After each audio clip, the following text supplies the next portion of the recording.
दोस्तों, क्या आपने कभी सोचा है कि भारत का एक बड़ा हिस्सा मिडिल क्लास ट्रैप में क्यों फंसा रहता है? 2031 तक यह अनुमान है कि भारत की लगभग 40% जनसंख्या मिडिल क्लास होगी, यानी लगभग आधा देश इसी चक्र में फंसा रहेगा। लेकिन ऐसा क्यों होता है? क्यों एक इंसान जो मिडिल क्लास परिवार में पैदा होता है अक्सर मिडिल क्लास रहकर ही अपनी जिंदगी खत्म कर देता है? ऐसी कौन सी वजह है जिसने 500 मिलियन लोगों को इस ट्रैप में फंसा रखा है? सच यह है कि इसकी वजह यह नहीं है कि वो लोग कम मेहनत करते हैं या उनकी सैलरी कम है। असल में असली समस्या यह है कि वो अपने पैसों को सही तरीके से मैनेज नहीं कर पाते। और यह इसलिए होता है क्योंकि उन्हें यह कभी सिखाया ही नहीं गया, न स्कूल में, न घर पर और न दोस्तों के बीच। यही वजह है कि आज मैं आपको कुछ ऐसे आसान कदम बताने वाला हूं जिनको अपनाकर कोई भी मिडिल क्लास व्यक्ति इस ट्रैप से बाहर निकल सकता है। बस जरूरत है थोड़ी सी फाइनेंशियल लिटरेसी की। हमारे देश में आज भी 76% लोग फाइनेंशियल मामलों में अनजान हैं। यही वजह है कि जब तक इस शिक्षा को फैलाया नहीं जाएगा तब तक यह ट्रैप चलता रहेगा। लेकिन आप इस चक्र को तोड़ सकते हैं। इस वीडियो में मैं आपके साथ डेविड बाक की किताब द ऑटोमेटिक मिलियनेयर से कुछ ऐसे टाइमलेस प्रिंसिपल्स शेयर करने वाला हूं जो आपकी जिंदगी को बदल सकते हैं। ये प्रिंसिपल्स आपको मिडिल क्लास से बाहर निकालकर एक मिलियनेयर बनने की राह पर ले जाएंगे। तो वीडियो को अंत तक देखना, क्योंकि ये न सिर्फ आपको प्रेरित करेगा बल्कि आपको सही दिशा में एक्शन लेने के लिए गाइड भी करेगा।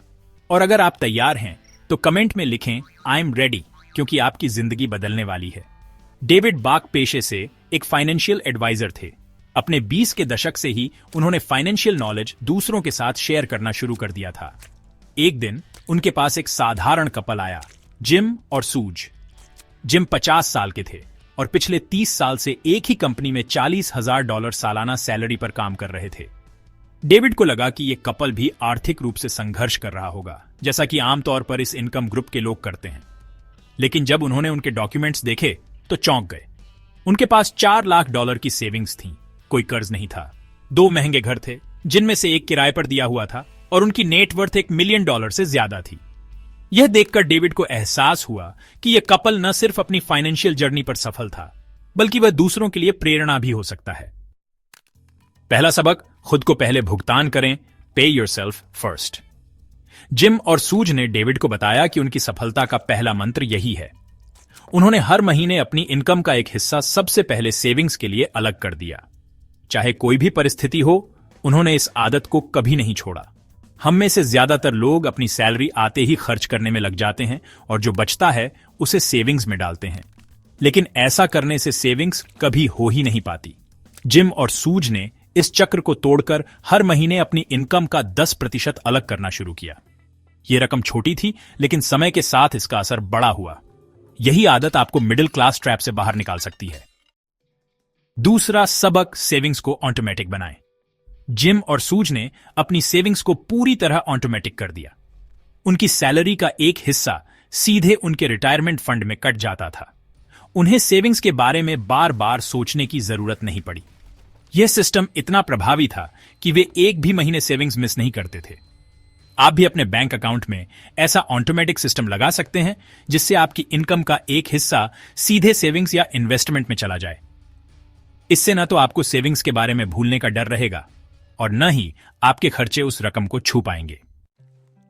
तीसरा सबक, फिजूल खर्ची पर रोक लगाएं, जिसे लाटे फैक्टर कहते हैं। डेविड ने उनसे पूछा कि इतनी मामूली सैलरी पर भी उन्होंने इतनी सेविंग्स कैसे की। जवाब में उन्होंने बताया कि उन्होंने अपने छोटे छोटे गैर जरूरी खर्चों को कंट्रोल किया। अमेरिका में लोग रोजाना कॉफी पर $10 तक खर्च कर देते हैं। भारत में भी हम चाय, स्नैक्स या फास्ट फूड पर बेवजह पैसे उड़ा देते हैं। छोटे छोटे खर्च दिखने में मामूली लगते हैं, लेकिन साल भर में ये एक बड़ी रकम बन जाते हैं। अगर आप इन पैसों को बचाकर इन्वेस्ट करेंगे तो आपकी फाइनेंशियल जर्नी बदल सकती है। इसलिए फिजूल खर्ची पर रोक लगाएं और समझदारी से पैसे का इस्तेमाल करें। चौथा सबक, अपने सपनों के लिए फंड तैयार करें। जिम और सूज ने सिर्फ रिटायरमेंट के लिए ही नहीं, बल्कि अपने सपनों के लिए भी सेविंग्स की। उन्होंने एक अलग अकाउंट बनाया जिसे उन्होंने ड्रीम अकाउंट नाम दिया। इस अकाउंट का इस्तेमाल वो अपने शौक, वेकेशन या नए बिजनेस आइडिया के लिए करते थे। अगर आप अपने ड्रीम्स के लिए पहले से प्लानिंग करेंगे तो न तो आपको कर्ज लेना पड़ेगा और न ही आपको अपनी जरूरतों से समझौता करना पड़ेगा। यह तरीका आपको मानसिक शांति भी देगा और फाइनेंशियल सुरक्षा भी। पांचवां सबक, एसेट्स खरीदें। जिम और सूज के पास एक एक्स्ट्रा घर था जिसे उन्होंने किराए पर दे रखा था। यह उन्हें हर महीने एक स्थिर पैसिव इनकम देता था। रियल एस्टेट या कोई और एसेट खरीदना आपके लिए फाइनेंशियल सेफ्टी नेट बन सकता है।